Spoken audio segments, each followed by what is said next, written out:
You're here. Good.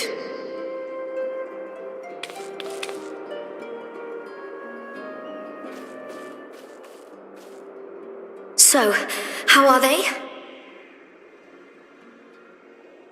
Still locked in slumber, but otherwise in good physical health.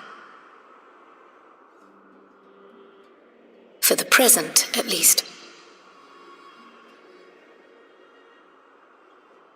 For the present? Oh no, is something wrong with them? I'm afraid there may be. I summoned you after detecting faint signs of instability in Thancred's corporeal ether. But subsequent examination suggested all 5 might be affected. And when I examined them just now, my fears were confirmed. Tellingly, the degree of instability varies between them. Thancred exhibits the most notable signs, followed by Y'shtola and Urianger. The twins' ether, meanwhile, remains relatively stable, but there is a change there too if one knows to look for it. Hold on. Isn't that the order they were called away in? Indeed. Which leads me to believe the instability will only increase with time. Though I can but speculate, I fear this may be a symptom of a weakening link between body and soul. By the gods! What happens if the link is broken? I cannot say for certain. This is all unknown territory to us. Yet whatever happens, it cannot be good.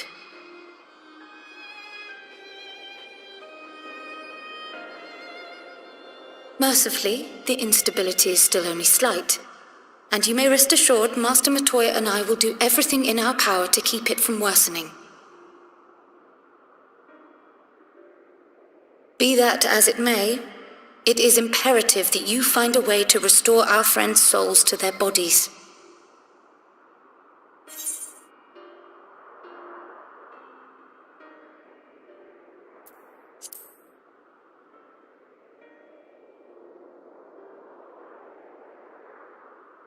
Thank you. But where's he even supposed to start?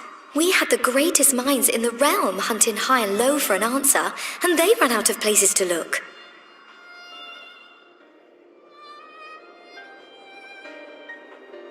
You stated in your report that the Exarch had originally intended to reverse the summoning process by means of his own death, correct?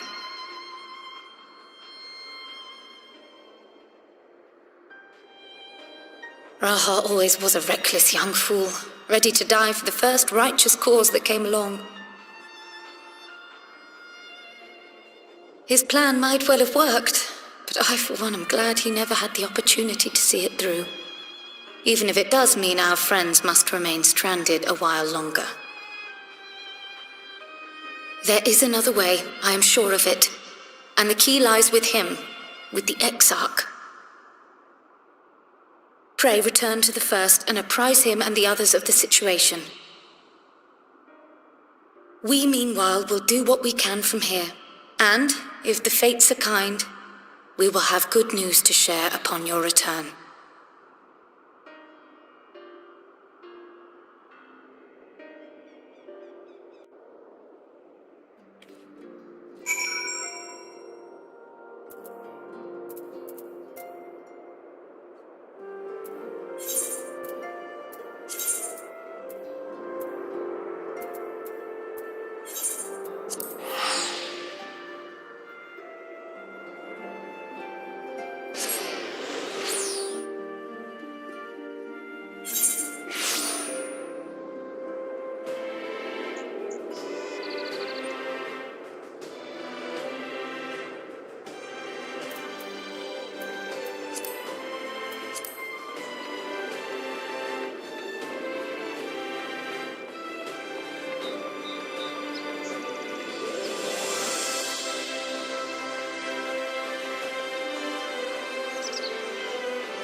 Pray excuse my late arrival.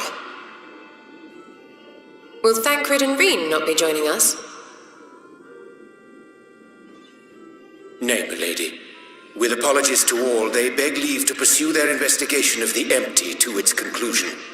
Should matters here demand their presence, however, they did assure me that they would make themselves available. Yes, of course. Then let us proceed.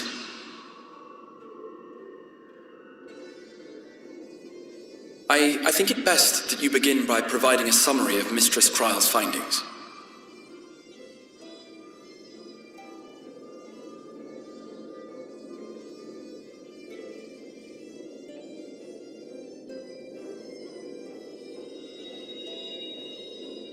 I suppose it was only to be expected that some change would occur. Yet our souls seem unaffected, to my eye at least. How long they will remain so is another question. Kryle is right. It is imperative we find a way to return to the source. Perhaps an explanation of the method by which I brought you here will yield some inspiration. Ere I begin, it must be noted that I am by no means a gifted mage. In order to employ powerful magics, I must rely upon the Crystal Tower and its boundless reservoirs of energy. The magic that summoned you was no exception. 'Tis a singular spell, adapted through painstaking effort from the technique that transported me to the first. To use an analogy, it works by cutting a hole in the fabric of reality. A hole tailored to the object of summoning, through which it and it alone may pass unscathed. Though I succeeded in creating said hole, I failed to latch onto my intended target. Instead of you, the spell found those close to you, and ended up summoning them in their incomplete state. I would not soon throw my life away, not after the lengths you and yours went to save it. And so long as I breathe, I will spare no effort to see you safely home. But should all else fail, and your lives be at stake, there remains one sure method.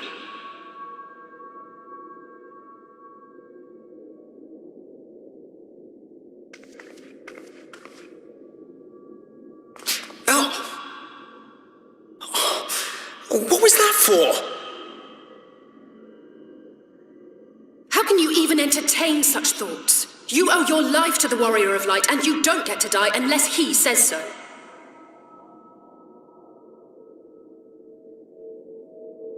Your followers await your divine judgment. What did you just...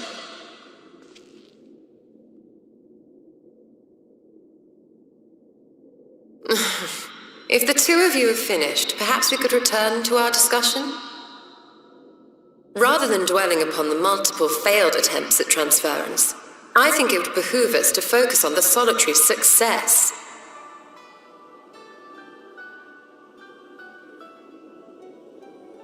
I would draw your attention to the fact that our friend can travel between worlds possessed not only of his body and soul, but his personal effects besides. This is no different from the teleportation magics to which we are all accustomed. Magics that allow for the transportation of those inanimate objects one considers to be an extension of oneself. Are you suggesting that simply by considering us his possessions, he could carry our souls back to the source upon his person? Well, it would be nice if things were that simple for a change. But vague notions of ownership seem a rather tenuous thing to stake our lives on. So much as a moment of doubt on his part, and we'd be left floating in the rift. Milady hath the right of it. The requisite fixity of belief would be too much to ask even of our friend.